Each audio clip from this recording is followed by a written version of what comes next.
All right. Well, let's go ahead and jump into Florida. I'm going to read 3 different stories. They're going to tell me where they happen at in Florida. North Florida, Middle Florida, South Florida. Are you guys ready? Mm-hmm. Ready. All right. First Florida story. Florida man breaks into a house through a window and almost dies from his injuries. What floor is this house? What window he? This Florida man was walking his dog in Florida and saw a trail of blood. Cops helped the man solve this mystery. Here's the story. A man out walking his dog last week helped solve a mystery in Florida. Sherlock Holmes? In Florida. Some days, your typical morning walk with your dog turns out to be not so typical. That a dog walker called cops after noticing a trail of blood leading into his neighbor's home. Once deputies arrived, they found a male suspect inside, lying on the bed with blood everywhere. Pictures on the sheriff's office post show snippets of the grisly scene that look like something out of a horror movie. Wait, time out. What time was this neighbor walking their dog? Right? I know. At 4 o'clock in the morning? Mm-hmm. What the hell? I know, right?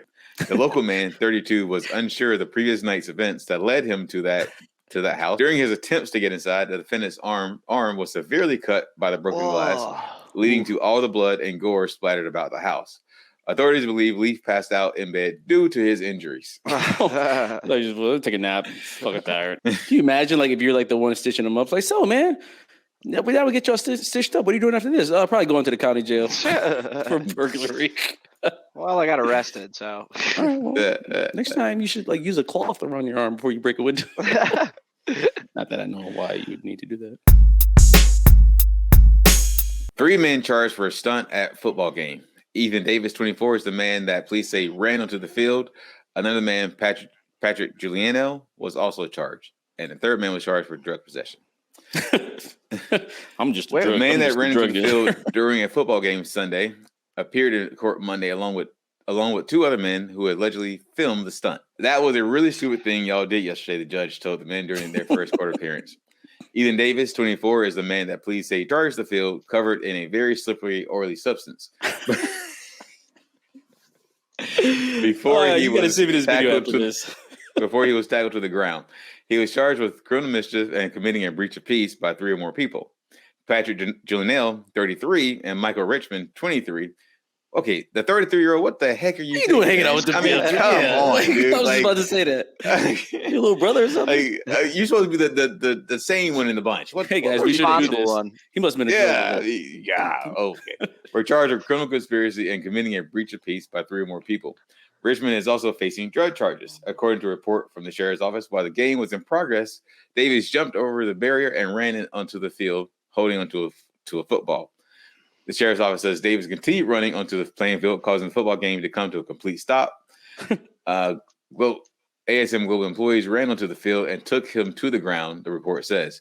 Due to Davis's intrusion onto the field, the football game had to be delayed for 1 minute and 42 seconds, which, as we all know, in football, that is like 15 minutes. A couple times. Yeah, you know. Yeah. Sponsors lose money. Was he a streaker? Yeah.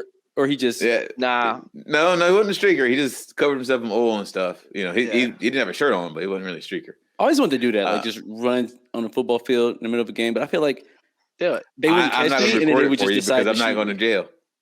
You know, I'm not going to court because I'm not going to jail. While searching Richmond's wallet, the sheriff's office noted that drugs of some kind were found. Police said the drugs were placed in the property room. The report does not mention what kind of drugs were found or the amount seized. I don't know what this is, but I know they're legal. They told police they were videoing the incident and their phones were seized. Why are you going to say you're doing that? And that's just dumb. Right. That's just dumb. Anyway,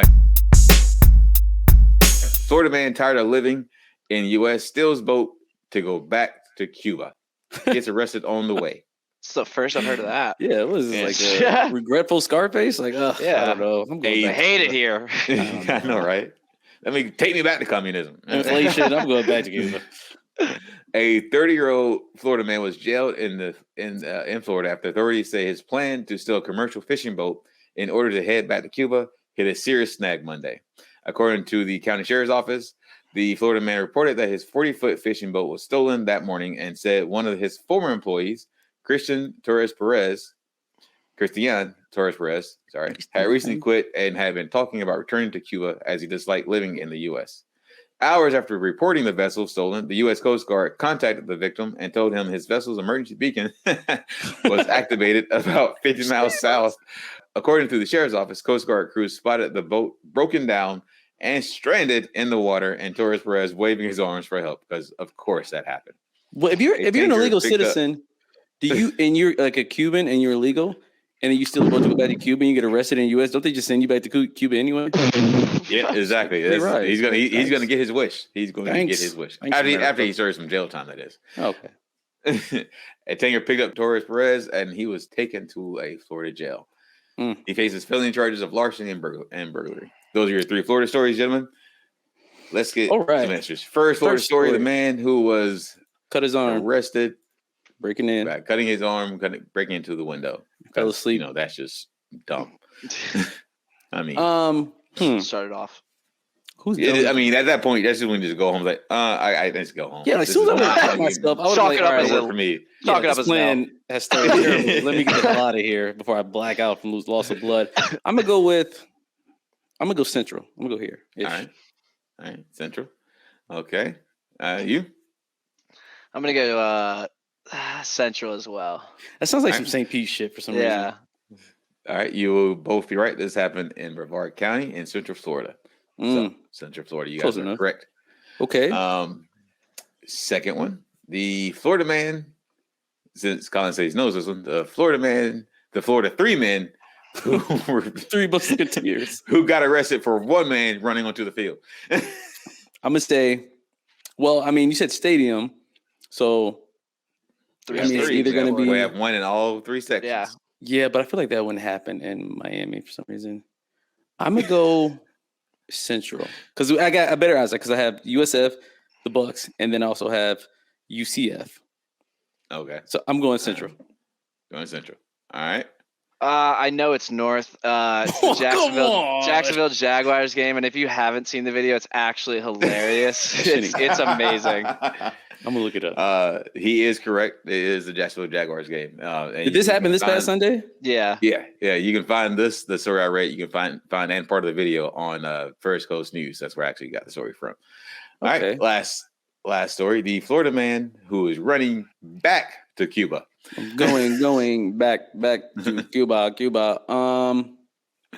Well, I figure you got to live in South Florida to at least get a head start. So I'm going south. So I'm going south. All right, you both are correct. And I'll take the dub. Oh my God, that shouldn't even count. That shouldn't count because he knew the story number 2 and I did it. All right. So now let's pre-screen the what the Florida's then. You know all the stories.